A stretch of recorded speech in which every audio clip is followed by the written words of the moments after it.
Good morning, friends.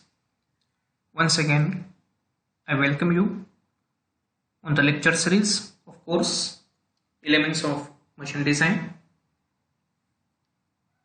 We have started to chapter number 6 from the syllabus, that is selection of anti-friction bearing and gears. Today we are in the lecture number 4. In last 3 lectures,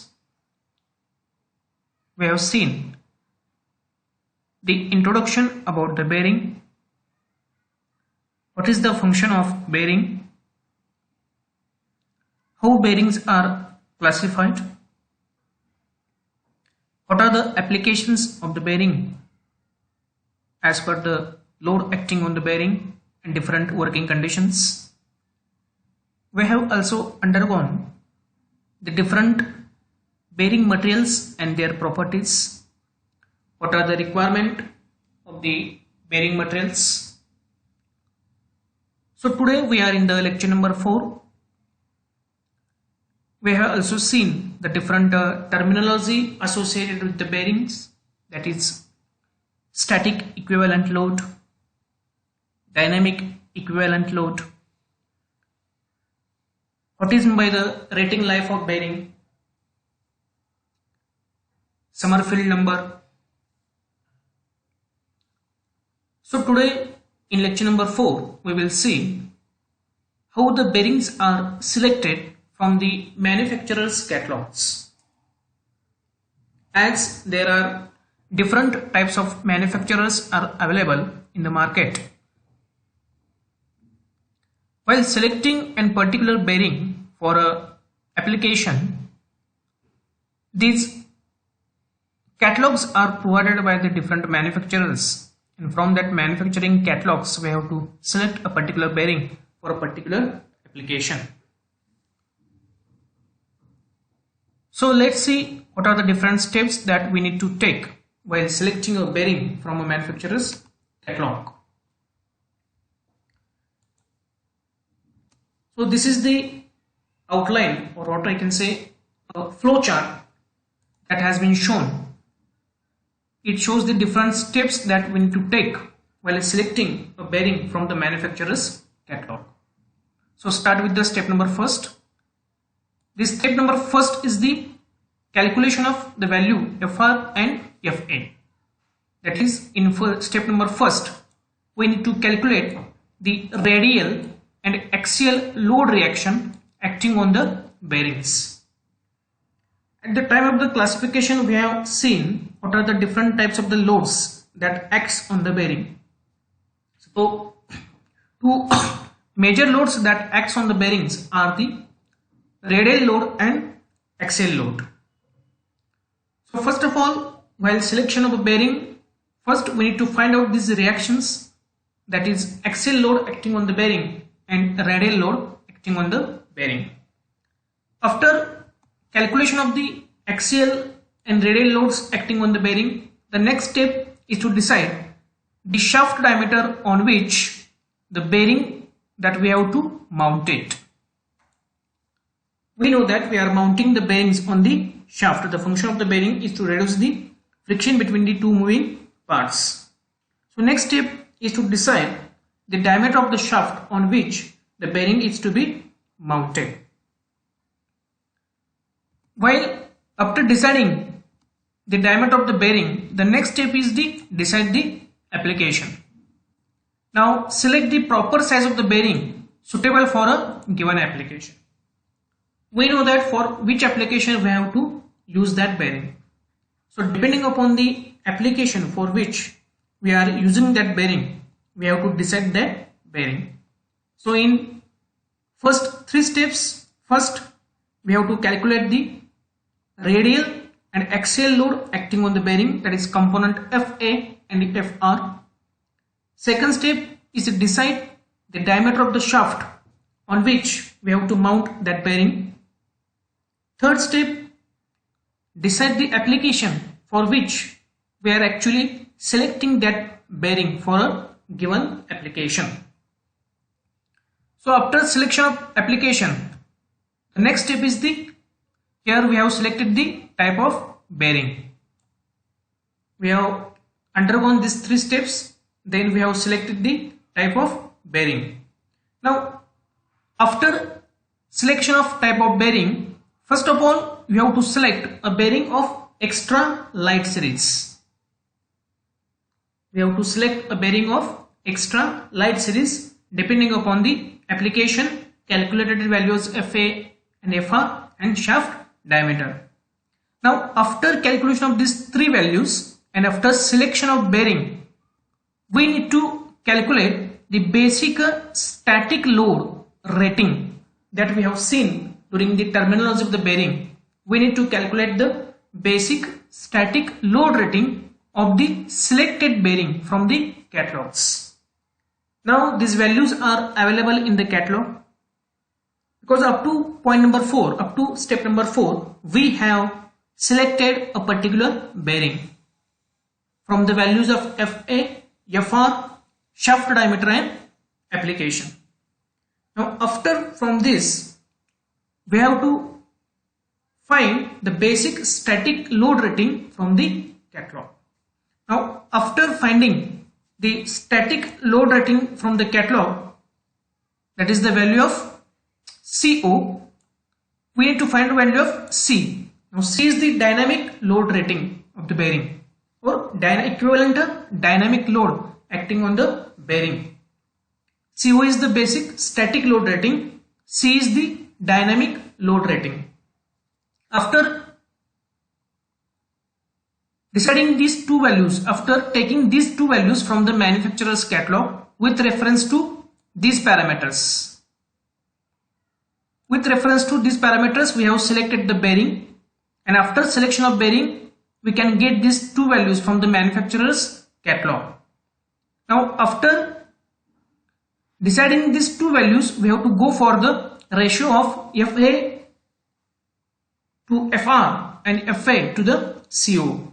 Means we have to find the ratio of axial load to the radial load and axial load to the static load rating.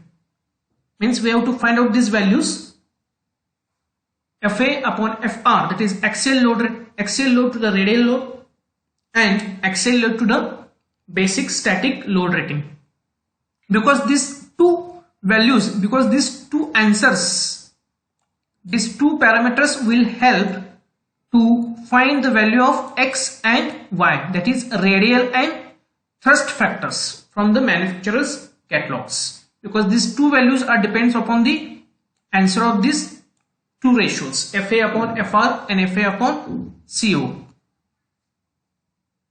After deciding the static load rating, after deciding the dynamic load rating, after calculation of these 2 ratio, we can get the values of X and Y.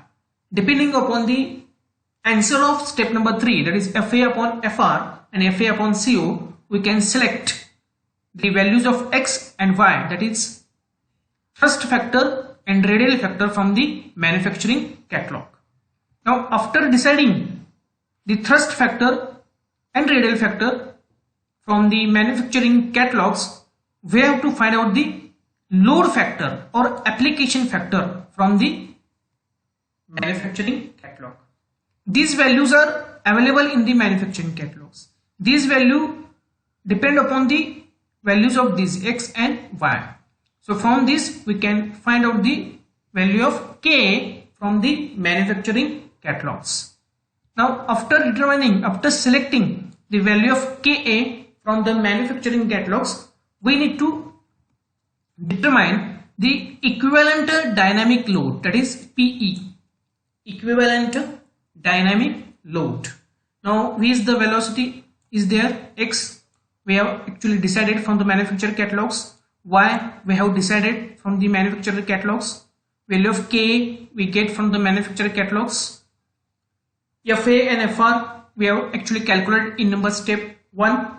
So from the values of FA, FR, selected values of thrust and radial factors and value of load factor, that is application factor, we can determine the value of equivalent dynamic load.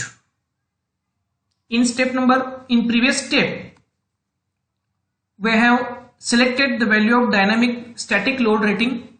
We have selected the value of dynamic load rating from the manufacturer's catalogs. Then we have calculated the ratios FA upon FR and FA upon CO. From these two ratios, we have selected these two values X and Y.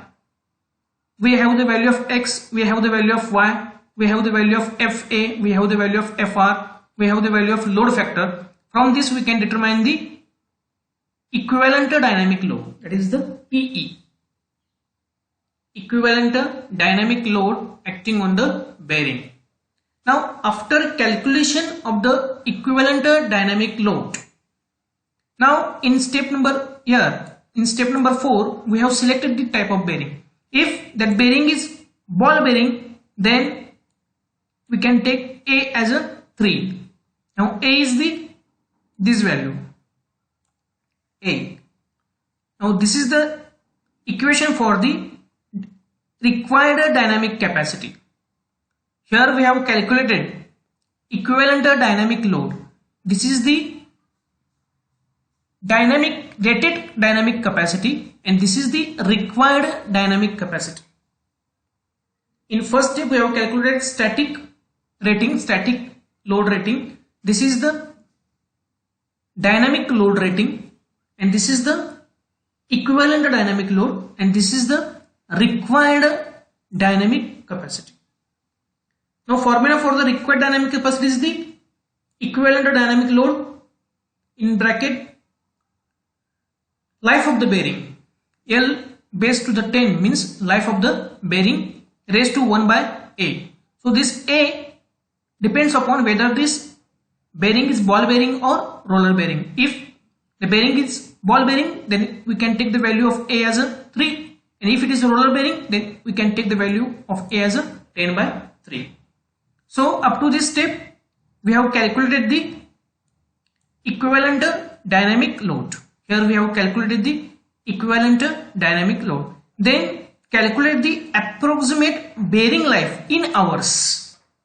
Now we have this equation. This is the equation. Before that we have to calculate the life of the bearing from the manufacturer's catalog in hours.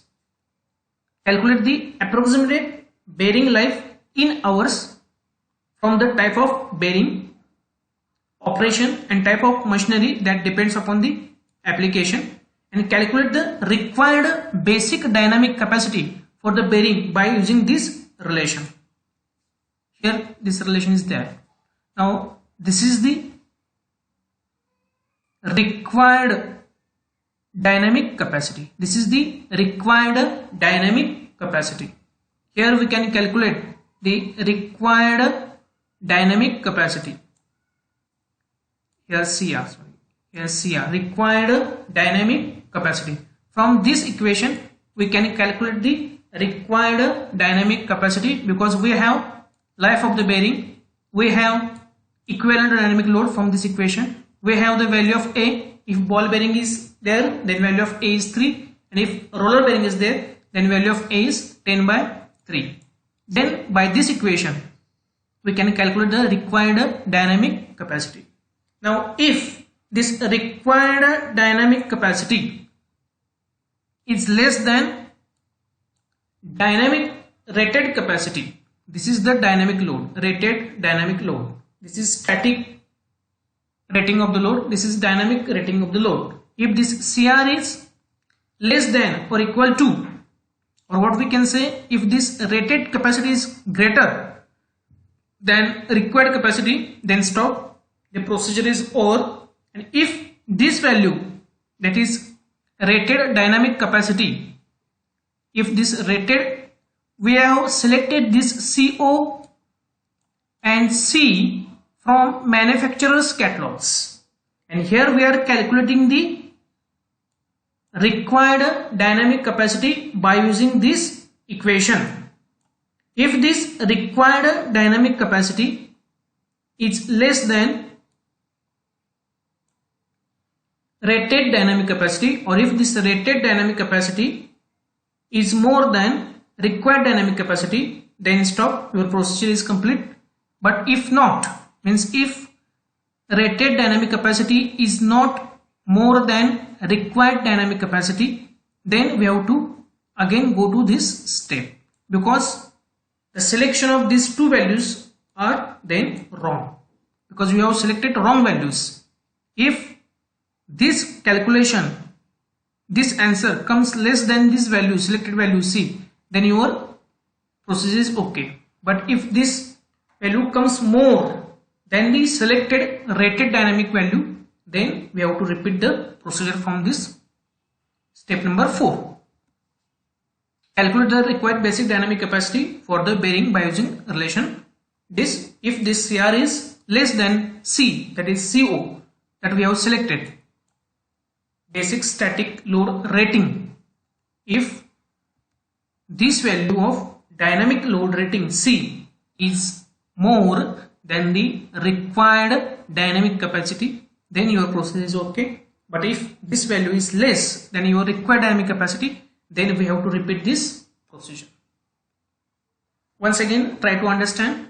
First, calculate the values of FR and FA, radial load and axial load acting on the bearing. Then decide the shaft diameter on which we have to mount the bearing. Now, depending upon the application, select the bearing from the manufacturing catalog, means whether it is a ball bearing or roller bearing. After selection of type of bearing, decide or select the values of CO, that is static load rating, C, dynamic load rating from the manufacturer catalogs with respect to this selected bearing. We are getting, again I am repeating, we are getting these values from the manufacturer catalog with respect to the selected bearing. Then calculate this two ratio, FA by FR, FA by CO. These two ratios will give answer of X and Y, that is a radial load factor and thrust factor. By using these X and Y values in this equation, calculate equivalent dynamic load. After calculation of equivalent dynamic load, use this equation to determine the required dynamic capacity. We will get P from this equation, this step. Life of bearing, we can calculate life of bearing here from this step. Value of A is 3 if it is a ball bearing, and value of A is 10 by 3 if it is a roller bearing. If this required dynamic capacity value comes less than the selected rated dynamic capacity, then your answer is okay, stop here. But if this value comes more than the rated dynamic capacity, then we have to again repeat the procedure. So this is the simple procedure of selection of bearings from the manufacturer catalogs. This is also very important from subject point of view. I hope you have understood the procedure for selection of bearing from the manufacturer's catalog. Thank you.